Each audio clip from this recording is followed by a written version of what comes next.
Good morning, class. Today we will start the chapter number 12, Electricity and Circuits. पहले हम इस chapter में electricity के बारे में पढ़ेंगे. तो इलेक्ट्रिसिटी क्या होता है? It is a form of energy and it plays an very important role in our daily life. We use electricity to make our work easier. For example, it is used to run some pumps that lift water from ground to the rooftop tank. ठीक है, यानी कि electricity क्या होती है? एक energy का type है और जिसकी हेल्प से आज हम हमारी लाइफ बहुत कंफर्टफुली सर्वाइव कर रहे हैं और इसने हमारे बहुत से काम आसान कर दिए, क्योंकि मोस्ट ऑफ दी अप्लाइंसेस आप अपनी सराउंडिंग में देखते हैं जो इलेक्ट्रिसिटी से ही रन होते हैं. फॉर एग्ज़ाम्पल, जैसे कि आप इलेक्ट्रिक मोटर पंप का यूज़ करते हैं ग्राउंड से वाटर को रूफ टॉप तक चढ़ाने के लिए.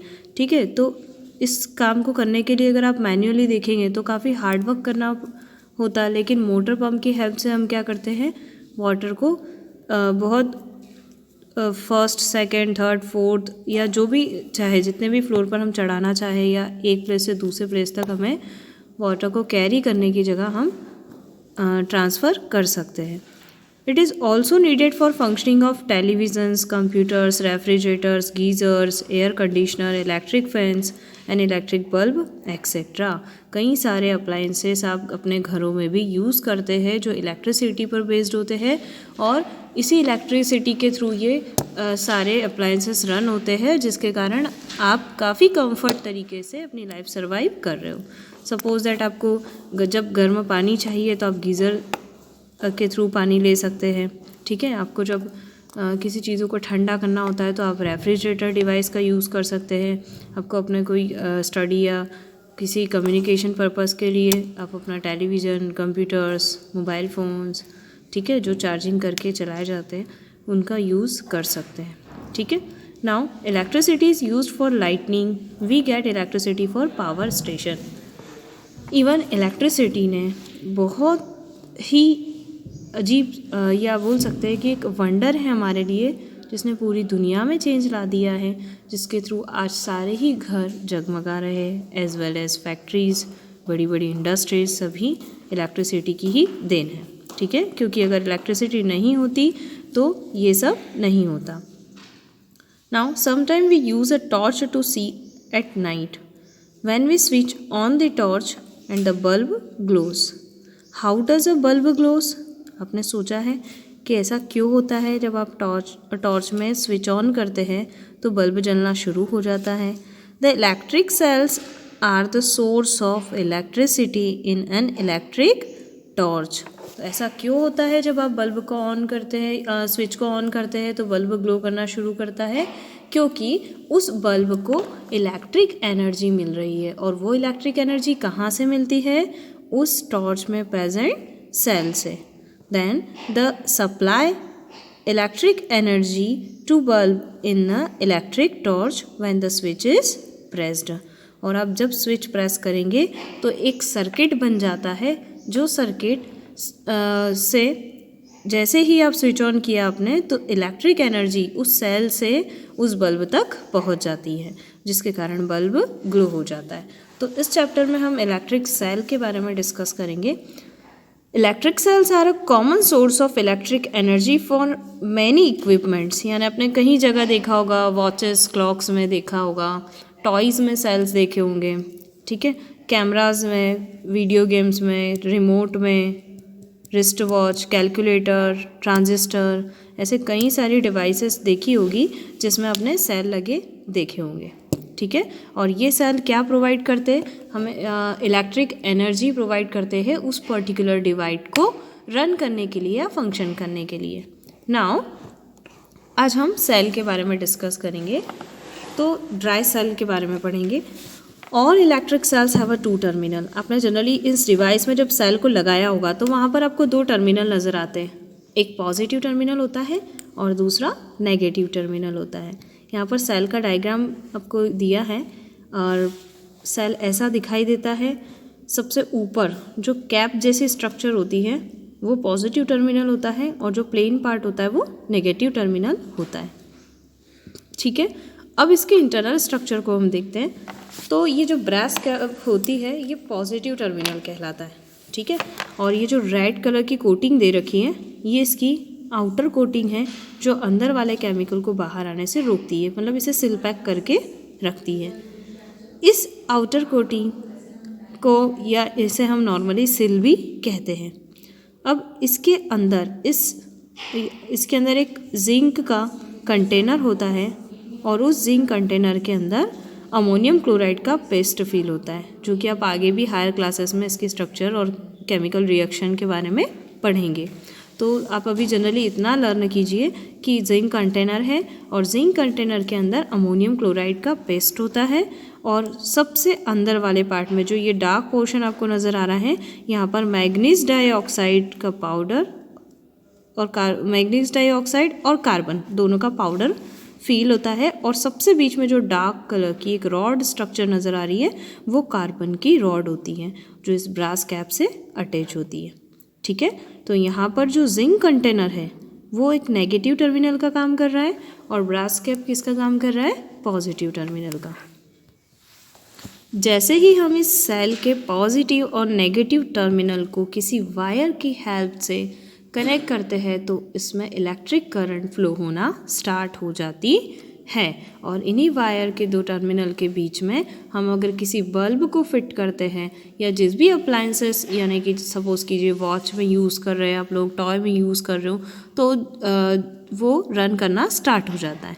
यानी कि बेसिकली इस टर्मिनल को हमें इलेक्ट्रिक जो वायर है, मेटल वायर है, उसकी हेल्प से कनेक्ट करना ज़रूरी होता है, तभी इसमें करंट फ्लो होती है।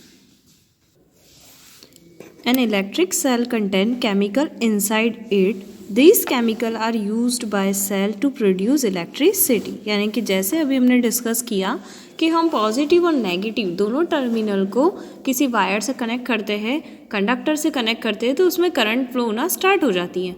बट एक्चुअली वो इलेक्ट्रिक एनर्जी आती कहाँ से है, वो सेल के अंदर प्रेजेंट केमिकल जो होता है उससे प्रोड्यूस होती है।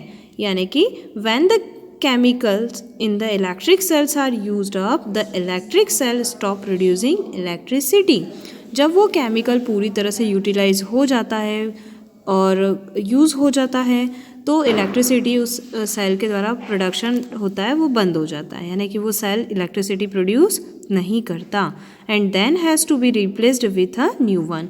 और आपने देखा होगा सेल की एनर्जी जब ख़त्म हो जाती है तो वो डिवाइस वर्क करना बंद कर देती है। उस केस में हम क्या करते हैं, हम एक नए सेल को लाकर लगा देते हैं और उस सेल को फेंक देते हैं, क्योंकि उसके अंदर जो केमिकल था वो यूटिलाइज हो चुका है, तो वो अब और इलेक्ट्रिसिटी प्रोड्यूस नहीं करेगा। नाउ इलेक्ट्रिक सेल्स जो होते हैं वो 2 टाइप्स के होते हैं, ठीक है। यानी कि हम यहाँ पर एक तो चार्जेबल कहेंगे और एक यूज़ एंड थ्रो कहेंगे। लेकिन अगर इनके टाइप्स में देखा जाए तो आपको केमिकल कंपोजिशन के अलग कंपैरिजन में अलग अलग टाइप के सेल देखने को मिलेंगे। फॉर एग्जांपल एक स्ट्रक्चर वाइज भी सेल के टाइप्स होते हैं, अंदर केमिकल मटेरियल जो यूज़ हो रहा है उसके अकॉर्डिंग भी सेल के अलग अलग टाइप होते हैं, और दूसरा उसकी वर्किंग के अकॉर्डिंग, ठीक है। तो यहाँ पर आपके सिलेबस में बताया गया है सेल की साइज़ के अकॉर्डिंग।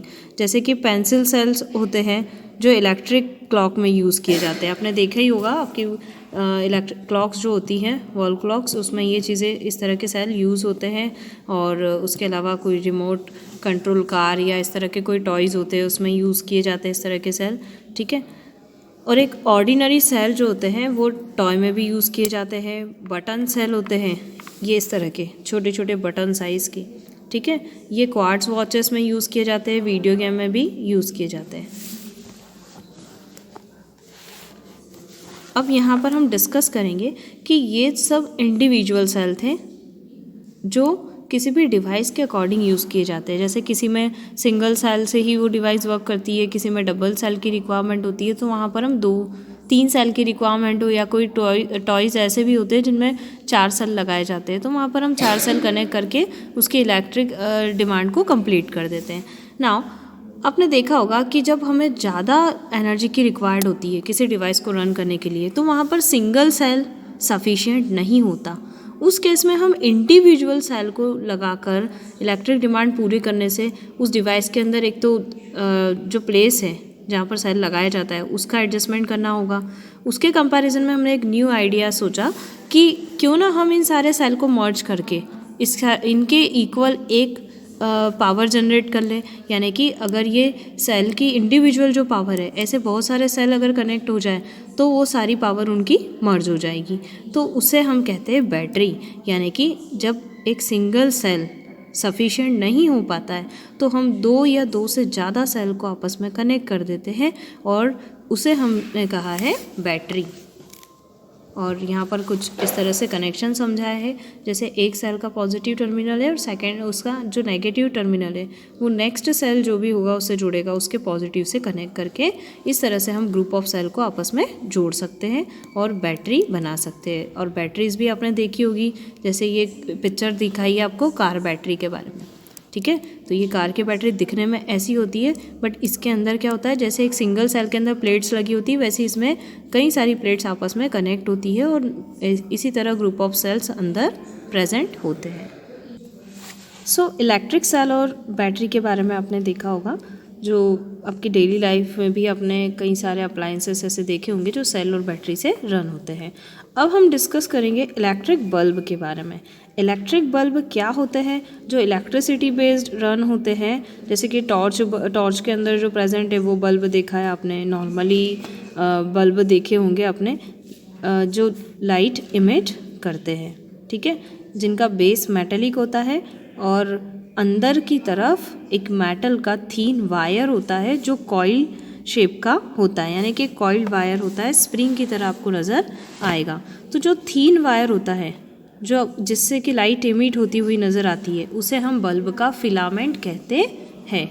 इस तरह से यहाँ पर देखिए कि ये जो बल्ब है नीचे वाला पोर्शन मेटेलिक कैप का बना होता है, मेटेलिक कैप है एक तरह से, और इसके अंदर जो वायर यूज़ किया गया है वो काफ़ी थीन होता है और इस तरह से कॉइल्ड शेप का होता है, यानी कि बहुत पतली सी आपको स्प्रिंग नज़र आएगी जिसे हम बल्ब का फिलामेंट कहते हैं।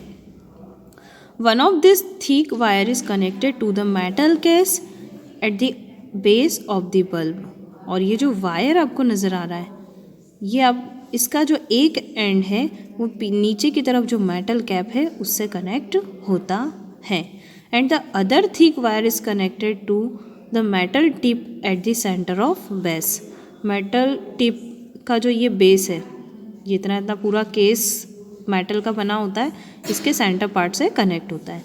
Now the metal tip at the centre of the base and the metal case at its lower end act as a terminal of bulb. मैंने आपको बताया था अभी कि किसी भी वायर को हम दोनों टर्मिनल से जोड़ना ज़रूरी होता है जब हमें इलेक्ट्रिक करंट लेना हो, तभी सर्किट कंप्लीट माना जाएगा। तो यहाँ पर अंदर जो फिलामेंट है उसका एक वायर तो मेटल टिप से कनेक्ट है जो सबसे नीचे बेस की तरफ है, और दूसरा इस मेटल कैसिंग के सेंटर में कनेक्ट है। तो यहाँ पर ये मेटल कैसिंग का सेंटर जो है और ये जो लास्ट में मेटल टिप है ये दोनों ही टर्मिनल की तरह काम करते हैं। तो यहाँ पर 2 बल्ब के टर्मिनल हो गए।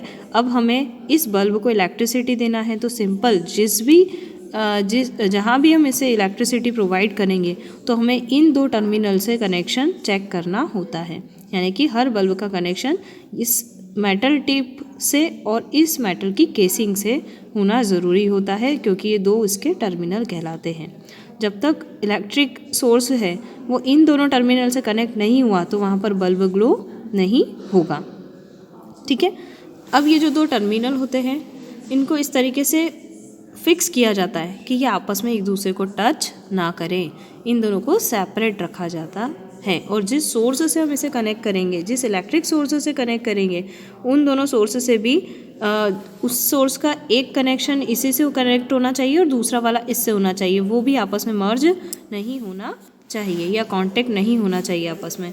When an electric current is passed through the filament, the bulb filament becomes hot and gives a light. अब जैसे इलेक्ट्रिक सोर्स हमने इसे कनेक्ट किया तो एक इलेक्ट्रिक सर्किट कंप्लीट हो जाएगा, ठीक है, और उस सर्किट कंप्लीट होने से करंट फ्लो होना स्टार्ट होगी, और करंट जैसे फ्लो होगी तो इस फिलामेंट के अंदर से जब करंट पास होती है तो फिलामेंट बहुत ज़्यादा हॉट हो जाता है, और जैसे ही ये बहुत ज़्यादा हॉट हो जाएगा तो ये क्या करेगा, हीट इमिट करना शुरू कर देता है। और जब ये बहुत ज़्यादा हीट प्रोड्यूस करना शुरू करता है तो वो हीट एनर्जी किस में बदल जाती है, लाइट एनर्जी के फॉर्म में चेंज हो जाती है। फॉर एग्जांपल आपने नॉर्मली बोन फायर में देखा होगा कि जो कोल होता है, कोयला होता है, जब वो बहुत ज़्यादा हीट इमिट करना शुरू कर देता है तो वो हीट एनर्जी लाइट में चेंज होने लग जाती है। जैसे कि आपको उस कोल का जो कलर है वो रेड कलर का दिखाई देता है। तो सेम वो बेसिक प्रॉपर्टी है कि हीट एनर्जी सबसे पहले इलेक्ट्रिक एनर्जी हीट एनर्जी में चेंज होती है और then heat energy light energy में चेंज होती है। तो बल्ब का फिलामेंट सबसे पहले इलेक्ट्रिसिटी पास करने से बहुत ज़्यादा हॉट हो जाएगा, यानी हीट एनर्जी इमिट करेगा, और फिर वो हीट एनर्जी लाइट एनर्जी में चेंज हो जाएगी। Now activity first, to light up a bulb with an electric cell. यहाँ पर हम इलेक्ट्रिक सेल की हेल्प से बल्ब को कैसे ग्लो करते हैं वो सीखेंगे। ठीक है, तो उसके लिए एक सेल चाहिए आपको। उस सेल के 2 टर्मिनल पता होने चाहिए। जो कैप वाला पार्ट है वो पॉजिटिव है और ये वाला पार्ट निगेटिव है। ठीक है, इस पॉजिटिव टर्मिनल को आप मेटल केसिंग से कनेक्ट करेंगे और इसके 2 टर्मिनल से सेल के 2 टर्मिनल कनेक्ट करना है। ठीक है, आपको बल्ब के 2 टर्मिनल लर्न हो चुके हैं। सबसे नीचे मेटल टिप है और सेकंड वाला केसिंग है। ठीक है, तो आपको इस सेल का जो पॉजिटिव पार्ट है आपने किससे कनेक्ट किया है, मेटल केसिंग से। और ये जो इसका एक और टर्मिनल है जिसे हम नेगेटिव टर्मिनल कहते हैं, वो नेगेटिव टर्मिनल यहाँ पर इंसुलेटिंग टैप ये मेटल टिप से कनेक्ट कर देंगे। ठीक है, और इसके ऊपर इंसुलेटिंग टैप लगा दिया ताकि प्रॉपर कनेक्शन बन जाए। याद रखिएगा किसी भी इलेक्ट्रिक सर्किट में कनेक्शन लूज़ नहीं होना चाहिए, टर्मिनल प्रॉपर आपस में कनेक्ट होना चाहिए। इसका इससे कनेक्शन और इसका इससे कनेक्शन, ऐसा करने से एक सर्किट कंप्लीट हो जाता है, एक लूप बन जाता है। और जैसे ही हम इसे अभी मैंने आपको बताया था कि टर्मिनल को वायर से कनेक्ट करेंगे, उसमें से इलेक्ट्रिक करंट फ्लो होना स्टार्ट कर देगी। तो यहाँ पर पॉजिटिव टर्मिनल से इलेक्ट्रिक करंट फ्लो होती हुई इस मेटल केसिंग तक जाती है, और यहाँ पर इस मेटल केसिंग से करंट अंदर फिलामेंट में होती हुई इस फिलामेंट के दूसरे एंड से आती हुई सेल को कनेक्ट हो जाती है। तो इस तरह एक साइकिल कंप्लीट हो जाती है, जिसके कारण ये इलेक्ट्रिक करंट यहाँ से जाकर जो फिलामेंट में जाती है तो इस फिलामेंट को हॉट कर देती है और इसमें से लाइट इमिट होना शुरू हो जाती है, और उस करंट का जो पार्ट है वो अगेन रिटर्न आकर उसी सेल में कनेक्ट होता है नेगेटिव टर्मिनल से। तो इस तरीके से एक सर्किट कंप्लीट होता है, तब जाकर कोई भी बल्ब ग्लो होता है। अब होल्डर में क्या होता है, आपको होल्डर में समझ नहीं आएगा तो आपने देखा होगा ये जनरली एक होल्डर है। ठीक है, और उसके अंदर आपने बल्ब फिट किया है, तो उसके अंदर जो पिन होती है, इसके जो आसपास वाली केसिंग है वो एक टर्मिनल से कनेक्ट हो जाता है और ये दूसरा टर्मिनल है उससे मेटल टिप कनेक्ट हो जाती है, और इस तरह से दोनों टर्मिनल के कनेक्शन बन जाते हैं और बल्ब ग्लो होना स्टार्ट हो जाता है। Now activity 2, to connect an electric bulb with an electric cell in a different ways and see in which case the bulb glow.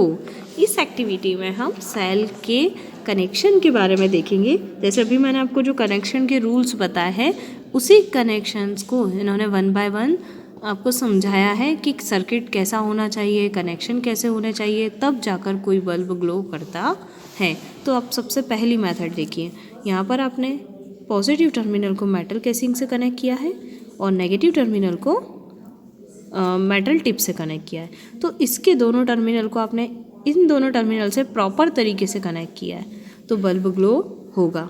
ठीक है, ये येलो लाइट रिप्रेजेंट करती है कि यहाँ पर बल्ब ग्लो हो रहा है। सेकेंड केस में आप देखेंगे कि आपने केवल नेगेटिव टर्मिनल को मेटल टिप से कनेक्ट किया है, जबकि यहाँ पर कनेक्शन ब्रेक है, मेटल केसिंग और पॉजिटिव टर्मिनल का कनेक्शन ब्रेक हो चुका है, तो यहाँ पर बल्ब ग्लो नहीं होगा। थर्ड केस में आपने ऊपर वाले कनेक्शन को अच्छे से किया है बट नीचे वाला कनेक्शन ब्रेक हो चुका है, तो भी बल्ब ग्लो नहीं होगा। और फोर्थ में आपने नेगेटिव को मेटल केसिंग से और पॉजिटिव को मेटल टिप से जोड़ दिया है, तो किन्हीं भी दोनों वायर में से आप किसी से भी किसी को जोड़ सकते हैं। जैसे यहाँ पर पॉजिटिव को मेटल केसिंग से और नेगेटिव को टिप से जोड़ा था, यहाँ पर आपने उल्टा कर दिया, नेगेटिव को केसिंग से और पॉजिटिव को मेटल टिप से जोड़ दिया है। ठीक है, तो दोनों ही केस में बल्ब ग्लो हो रहा है। क्यों? क्योंकि इसके दोनों टर्मिनल प्रॉपर तरीके से इन दोनों टर्मिनल से जुड़े हुए हैं। तो इससे हमें क्या समझने को मिलता है कि किसी भी किसी भी बैटरी के कनेक्शन में कि बैटरी और बल्ब के कनेक्शन को अगर प्रॉपर टर्मिनल वाइज जोड़ा जाता है और बिना किसी कनेक्शन ब्रेक के, आपस में वायर ब्रेक नहीं होना चाहिए, तो वो बल्ब इजीली ग्लो हो जाता है। ठीक है। नाउ अब थोड़ा सा चेंज हम ये करके देखेंगे कि क्या हम एक ही टर्मिनल से इसके दोनों कनेक्शन को जोड़ेंगे तो बल्ब ग्लो होगा। तो इस केस में भी बल्ब ग्लो नहीं होगा क्योंकि इसका सेकंड टर्मिनल सेकंड से ही जुड़ेगा। आप ऐसा नहीं कर सकते कि आप दोनों टर्मिनल को एक से ही कनेक्ट कर दें। उसी तरह किसी ऊपर वाले यहाँ पर एक बार नेगेटिव से जोड़कर देखा तो बल्ब ग्लो नहीं हुआ और पॉजिटिव से जोड़कर देखा तब भी बल्ब ग्लो नहीं हुआ। यानी कि इसके दोनों टर्मिनल बैटरी के दोनों ही टर्मिनल से जुड़े होना चाहिए, एक टर्मिनल से भी करंट फ्लो नहीं होता। नाउ इलेक्ट्रिक सर्किट के बारे में पढ़ेंगे। तो अभी तक आपने नॉर्मली सेल के बारे में पढ़ा है और सेल के टर्मिनल के बारे में पढ़ा है और सेल के टर्मिनल से बल्ब के कनेक्शन के बारे में पढ़ा है कि उसका कनेक्शन कैसा होना चाहिए, कनेक्शन ब्रेक नहीं होना चाहिए या सिंगल टर्मिनल से कनेक्टेड नहीं होना चाहिए।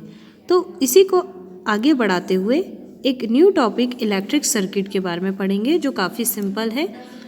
तो हमने देखा the bulb glows only when there is a flow of electricity and the flow of electricity is known as electric current. Bulb तभी ग्लो होता है जब इलेक्ट्रिसिटी फ्लो होती है और इलेक्ट्रिसिटी को ही हमने क्या कहा है, इलेक्ट्रिक करंट कहा है। When we connect one terminal to the cell to the another terminal of cell through a bulb, we create a closed circuit। यहाँ पर क्या बनता है, एक क्लोज सर्किट या क्लोज पाथ बनता है जिससे बल्ब ग्लो होता है। The path along which an electric current can flow is called a electric circuit। और अभी जो हमने कनेक्शन देखे थे वो सभी क्या कहलाते हैं, इलेक्ट्रिक सर्किट। इसे आप क्या कहेंगे, एक इलेक्ट्रिक सर्किट जिसके अंदर प्रॉपर दोनों टर्मिनल इसके दोनों टर्मिनल से कनेक्ट है और एक क्लोज पाथ बन रहा है। देखो यहाँ से ये वायर इससे कनेक्ट है, ये वायर अंदर जाकर इस फिलामेंट से कनेक्ट होकर इसका दूसरा जो एंड है वो प्रॉपर इसके सेकेंड टर्मिनल से कनेक्ट है। तो यहाँ पर एक क्लोज पाथ बन रहा है इन दोनों के बीच में। इस क्लोज पाथ को ही हम ये कह सकते हैं कि ये एक इलेक्ट्रिक सर्किट है जिसमें करंट एक टर्मिनल से निकलती है और दूसरे टर्मिनल की ओर वापस आ जाती है। आपने अभी जो पीछे एक्टिविटी देखी है उसमें से एक्टिविटी ए और डी जो कहलाता है वो एक क्लोज सर्किट है। ठीक है, क्योंकि वहाँ पर करंट फ्लो होने के लिए एक क्लोज पाथ है। लेकिन जहाँ पर अपने बी सी ई एफ के करेक्शन देखे उसमें आपने ये देखा कि करंट फ्लो होने के लिए एक क्लोज्ड पाथ प्रोवाइड नहीं किया गया है। कहीं पर कनेक्शन ब्रेक है तो कहीं पर सिंगल टर्मिनल से ही जोड़ दिया गया है। तो उस केस में आप उसे क्या कहेंगे, ओपन सर्किट। ओपन सर्किट में करंट फ्लो नहीं होता, हमेशा करंट फ्लो करवाने के लिए क्लोज पाथ की ज़रूरत होती है जिसे हम क्लोज सर्किट कहते हैं। Electric current flows in a particular direction. Particular direction का मतलब होता है पॉजिटिव टर्मिनल से कहाँ की ओर फ्लो करती है, हमेशा नेगेटिव टर्मिनल। जैसे ये एक इलेक्ट्रिक सोर्स है तो इसके पॉजिटिव टर्मिनल से इलेक्ट्रिक करंट फ्लो होती है और कहाँ की ओर जाएगी, इसके नेगेटिव टर्मिनल की ओर जाती है। यहाँ पर आपको डायग्राम में एरो की हेल्प से ये रिप्रेजेंट किया है इलेक्ट्रिक करंट की डायरेक्शन। ठीक है, और ये आप हमेशा याद रखिएगा कि इलेक्ट्रिक करंट पॉजिटिव टर्मिनल से नेगेटिव टर्मिनल की तरफ फ्लो करती है। The cell, the bulb and the connecting wires are all the parts of electric circuit। अब जिसे हमने एक क्लोज पाथ कहा है तो उस क्लोज पाथ में जितने भी कंपोनेंट आपने ऐड किए हैं वो सभी इलेक्ट्रिक सर्किट के पार्ट कहलाते हैं। फॉर एग्जांपल जैसे आपने बल्ब ऐड किया है, सेल ऐड किया है, वायर से कनेक्शन किया है, तो ये सभी इलेक्ट्रिक सर्किट के पार्ट्स कहलाते हैं। Sometime N electric bulb does not glow even if it is connected to the cell, this may happen in the bulb is fused। ठीक है, यानी कि जब भी आपने देखा कि जो कनेक्शन इसमें दिए हैं उसी तरह आपने बिल्कुल क्लोज्ड पाथ बनाकर कनेक्शन प्रॉपर किया है, यानी कि सेल के दोनों टर्मिनल को बल्ब के दोनों टर्मिनल से कनेक्ट प्रॉपरली किया है, लेकिन उसके बावजूद भी बल्ब ग्लो नहीं करता है। तो ऐसा क्यों हुआ, तो उस केस में आपके सर्किट कनेक्शन में कोई प्रॉब्लम नहीं है, अभी भी आपने प्रॉपर क्लोज लूप बना चुके हो, लेकिन ऐसा तभी पॉसिबल है जब बल्ब फ्यूज़ हो जाए, यानी बल्ब के अंदर जो कॉइल लगी है, फिलामेंट लगा है, उसका कनेक्शन ब्रेक हो जाए, तब हम ये कह सकते हैं कि इलेक्ट्रिक बल्ब ग्लो नहीं करेगा। ठीक है, अब वो फ्यूज़ होना कई सारे रीज़न से होता है। One reason for a bulb to get a fuse is a breakage in its filament. सबसे मेन रीज़न तो होता है फिलामेंट का ब्रेक होना। अब breakage in the filament means a break in the path of electric current. जैसे ही ये फिलामेंट यहाँ पर जो दे रखा है इसका टूट जाना, ये टूटेगा तो यहाँ तक करंट जाता है और यहाँ पर जाकर करंट रुक जाएगा। ठीक है, तो करंट का ब्रेक हो जाना क्या कहलाता है? पाथ का ब्रेक हो जाना। और पाथ करंट ब्रेक यानी पाथ ब्रेक हो गया तो करंट आगे फ्लो नहीं कर पाएगी, जिसके कारण बल्ब ग्लो नहीं होता।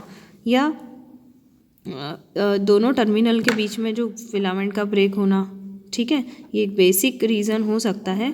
इसलिए फ्यूज़ बल्ब कभी भी लाइट नहीं देगा और उसके अंदर करंट पास नहीं होगी। प्रीवियस एक्टिविटी में हम देख चुके हैं कि बल्ब ग्लो करता है जब सर्किट कंप्लीट होता है, और बल्ब जब ग्लो सर्किट कंप्लीट नहीं होता या ब्रोकन होता है तो बल्ब ग्लो नहीं करता है। ठीक है, तो आप अपनी डेली लाइफ में कई सारे ऐसे सर्किट को देख चुके हैं जो कंप्लीट भी है और ब्रेक यानी ब्रोकन सर्किट भी देखे हैं। ठीक है, for this purpose we use a simple and easier convenient arrangement called an electric switch.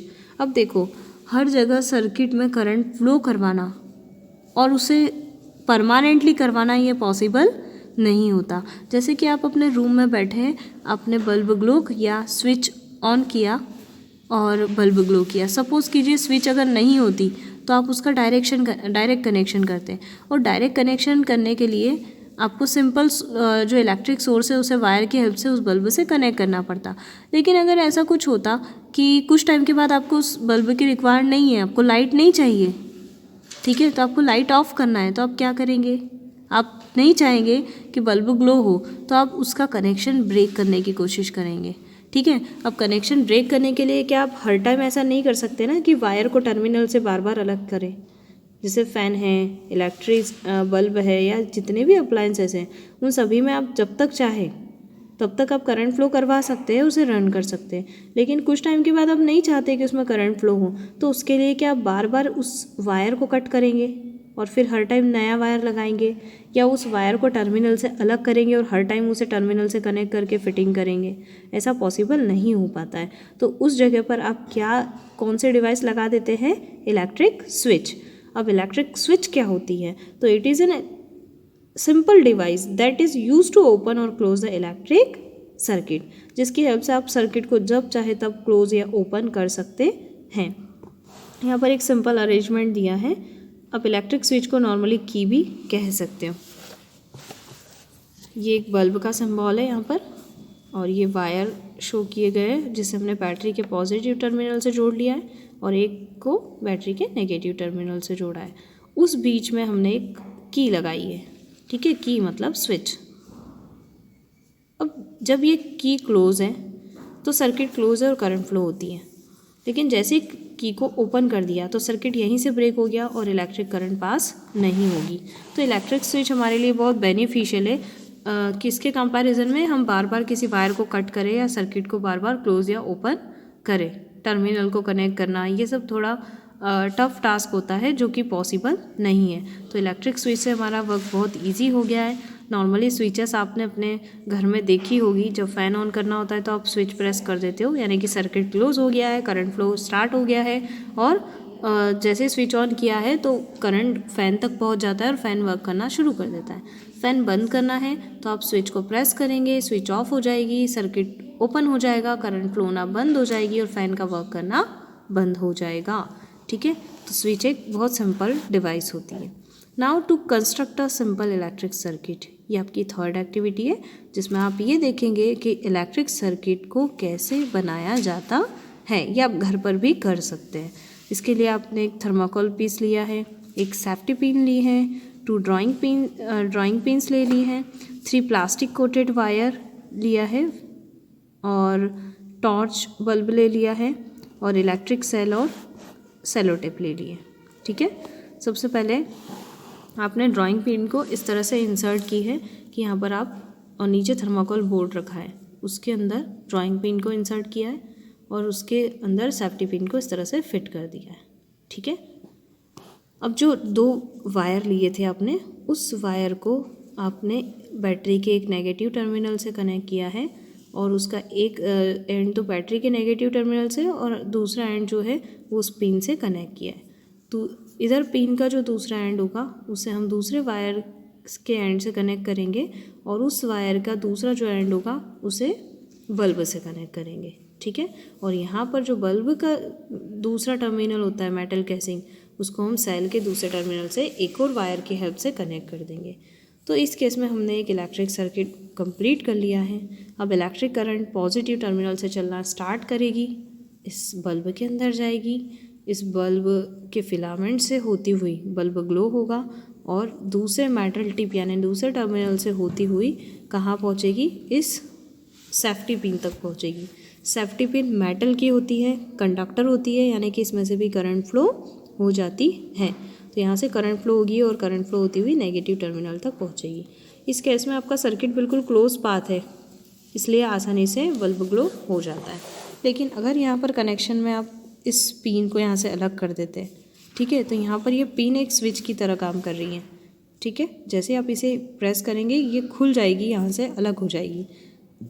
तो ये पूरा सर्किट था, उसमें ये जो स्विच थी, जैसे ही आप इसको इसके कांटेक्ट में ला रहे हैं तो करंट फ्लो हो रही है, क्लोज पाथ बन रहा है। पर इसे आप अलग कर देते हो तो ये बल्ब ग्लो नहीं होता।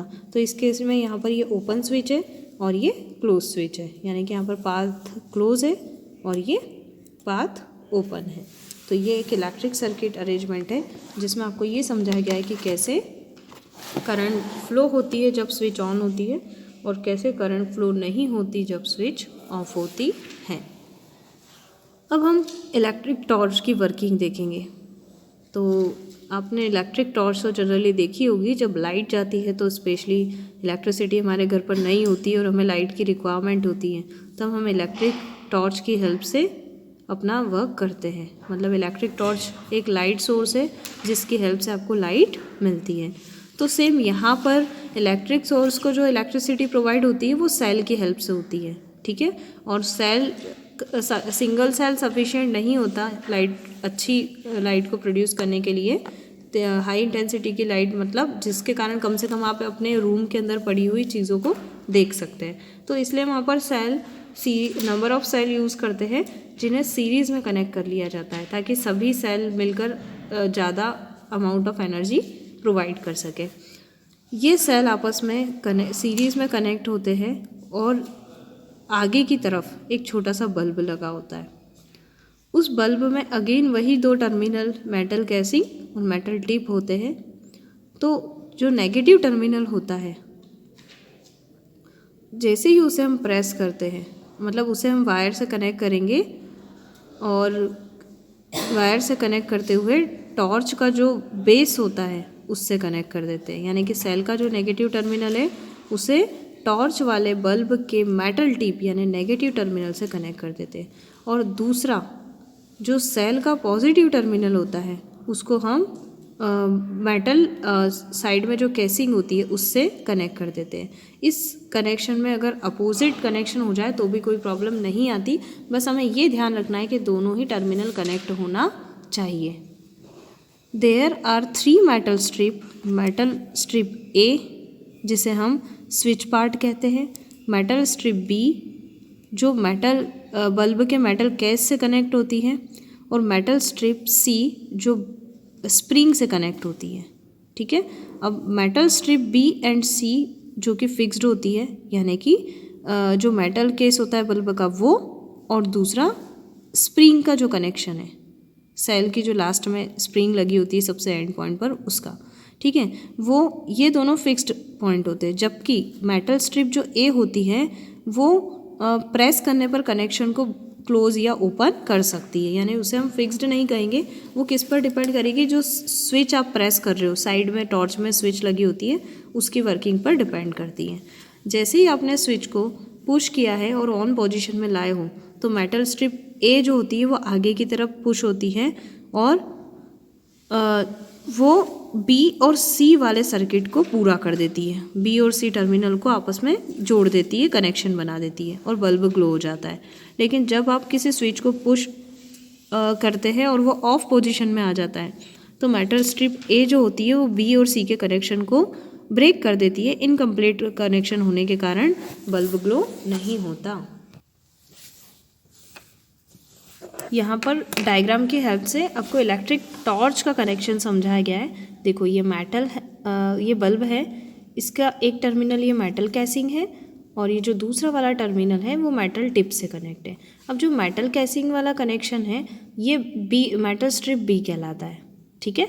और इसी टॉर्च के अंदर जो स्विच लगी है ये मेटल स्ट्रिप ए है। ये येलो कलर की जो स्ट्रिप नज़र आ रही है जो अभी फ़िलहाल बी, और मेटल स्ट्रिप सी मतलब जो सारे सेल सीरीज़ में लगने के बाद जो लास्ट टर्मिनल होता है सेल का वो एक स्प्रिंग से कनेक्ट होता है, ठीक है। और ये स्प्रिंग का कनेक्शन जो होता है ये मेटल स्ट्रिप सी कहलाता है।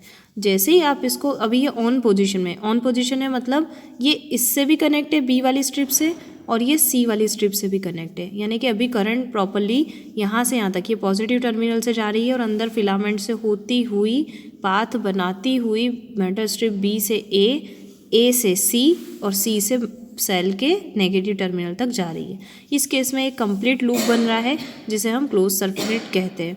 जबकि जब आप इसे पीछे की तरफ खींच लेते हैं यानी कि ऑफ पोजीशन में ले आते हैं मेटल स्ट्रिप को, तो ये जैसे ही पीछे खसक जाती है तो मेटल स्ट्रिप ए का कनेक्शन बी से नहीं बन पाता, तो सर्किट यहीं पर पहुंचते पहुंचते क्लोज ओपन हो जाता है, जिसके कारण बल्ब ग्लो नहीं होता और टॉर्च वर्क नहीं करती। अब हम कुछ इलेक्ट्रिक कंडक्टर और इंसुलेटर के बारे में डिस्कस करेंगे। तो इलेक्ट्रिक कंडक्टर वो मटेरियल होते हैं जिसमें से इलेक्ट्रिसिटी पास हो जाती है और इंसुलेटर वो मटेरियल होते हैं जिसमें इलेक्ट्रिक करंट पास नहीं होती। फॉर एग्जांपल वुड है, प्लास्टिक है, रबर है, ठीक है, ये सब इंसुलेटर मटेरियल होते हैं। और जितनी भी मेटल्स होती हैं, आयरन है, कॉपर है, एल्यूमिनियम है, ये सभी कंडक्टर कहलाती हैं। तो फिर से इस एक्टिविटी को समझने के लिए उन्होंने यहाँ पर एक सेल लिया है, एक बल्ब से उसे कनेक्ट किया है और स्विच के फॉर्म में बीच में एक क्लिप, स्टील की जो पिन आती है वो यूज़ किया है, पेपर क्लिप, ठीक है। और यहाँ पर एक इरेज़र कनेक्ट करके देखा है। दोनों ही केस में हमने देखा कि ये जो मेटल की बनी हुई पेपर क्लिप है इसमें से करंट फ्लो हो जाती है, पाथ कंप्लीट होता है और बल्ब ग्लो हो जाता है। जबकि रबर ऐड करने से यहाँ पर सर्किट कंप्लीट नहीं हो पाता है, रबर इलेक्ट्रिसिटी को इस टर्मिनल से यहाँ तक पास नहीं कर पाएगा और ओपन सर्किट होने के कारण फिर करंट फ्लो नहीं होती। तो यही बेसिक एक्टिविटी से समझाया गया है कि जो कंडक्टर होते हैं वो ऐसे मटेरियल होते हैं जो इलेक्ट्रिसिटी को पास कर देते हैं, जबकि इंसुलेटर वो मटेरियल होते हैं जो इलेक्ट्रिसिटी को ब्लॉक करते हैं, वो पास नहीं कर पाते। इसमें से एग्जाम्पल में आप मेटल्स जितनी भी होती है वो सब अच्छी कंडक्टर होती हैं, इलेक्ट्रिसिटी को पास कर लेती है। और नॉन मेटल में सिर्फ जो ग्रेफाइट है, ठीक है, जो आपकी पेंसिल में लगा होता है ब्लैक कलर का, जिसकी हेल्प से आप लिख सकते हैं, वो ग्रेफाइट मटेरियल जो कि नॉन मेटल है और अच्छा कंडक्टर होता है इलेक्ट्रिसिटी का, ठीक है। जबकि जो ऐसे मटेरियल है इंसुलेटर मटेरियल, उसके एग्जांपल्स में हम रबर, प्लास्टिक, वुड, ग्लास इन्हें कंसिडर करते हैं। नाउ आपने देखा होगा कि इलेक्ट्रिशियंस जो होते हैं वो रबर के ग्लव्स पहनते हैं जब वो इलेक्ट्रिसिटी का कोई वर्क कर रहे होते हैं तब। और रबर का क्यों पहना जाता है? क्योंकि वो इंसुलेटर होता है, अच्छा इंसुलेटर होता है, तो वो इलेक्ट्रिसिटी से उन्हें प्रोटेक्ट करता है। क्योंकि हमारी जो बॉडी है वो कंडक्टर होती है, हम अगर किसी इलेक्ट्रिक अप्लायंसेस को टच करेंगे तो करंट हमारी बॉडी से बॉडी के अंदर एंटर हो जाएगा और जिसके कारण हमें एक बहुत तेज़ी का झटका या वाइब्रेशन फील होगा। तो हमें अपने आप को प्रोटेक्ट करने के लिए स्पेशली कुछ सेफ्टी रखनी चाहिए, क्योंकि हमारे घरों में कई सारे ऐसे अप्लायंसेस है जो इलेक्ट्रिसिटी पर बेस्ड हैं। तो क्या क्या सेफ्टी रखनी चाहिए वो हम अब डिस्कस करेंगे, जिसके कारण हमें इलेक्ट्रिक शॉक ना लगे। तो सबसे पहले कोई फ्यूज़ बल्ब है तो उसे आप रिप्लेस कर सकते हैं, लेकिन उस समय आप गीले हाथ से बेयर हैंड का यूज़ नहीं करेंगे। और जब भी उसे आप रिप्लेस करेंगे किसी भी फ्यूज़ बल्ब को, तो तब आप स्विच ऑफ कीजिए और उसे ठंडा होने दीजिए, क्योंकि बल्ब जब ग्लो करता है तो आसपास का जो ग्लास होता है वो भी काफ़ी गर्म होता है। तो पहले उसे ठंडा होने दीजिए और स्विच ऑफ करके ही आप नए बल्ब को लगाएंगे और पुराने को हटाएंगे। उसके अलावा किसी भी इलेक्ट्रिक स्विचेस को या गैजेट्स जो भी आप यूज़ करते हैं उसे आप गीले हाथ से टच ना करें, ठीक है। ये आपकी पूरी बॉडी में, जैसे पैर गीले हैं, हाथ गीले हैं, तो तब आप उसका यूज़ ना करें। डोंट ट्राई टू रिपेयर और इंस्टॉल इलेक्ट्रिक वायरिंग और अप्लायंसेस, ठीक है। किसी भी इलेक्ट्रिक वायरिंग या अप्लायंसेस को रिपेयर या इंस्टॉल करने की कोशिश ना करें जब तक आपको उस चीज़ का प्रॉपर नॉलेज नहीं है। Do not touch electric poles and transformer on the road side पर जो आपको डीपीज नज़र आती है, ट्रांसफार्मर या इलेक्ट्रिक पोल नज़र आते हैं, उन्हें हमें टच नहीं करना चाहिए, ठीक है। किसी भी हैंगिंग वायर, यानी कि रोड पर अगर कोई वायर, इलेक्ट्रिक वायर का टुकड़ा इस तरह से लटक रहा है तो उसे हमें टच नहीं करना चाहिए। Never fly kites, never overhead power lines, यानी कि जहाँ पर भी ट्रांसमिशन लाइन है या पावर लाइन से वहाँ पर हमें पतंग नहीं उड़ाना चाहिए। And never join the electric wire with bare hands, और किसी भी इलेक्ट्रिक सर्किट को या वायर को ज्वाइन करते समय हमारे हाथ गीले नहीं होना चाहिए। ये सारी प्रिकॉशन हमें रखनी चाहिए। Thank you.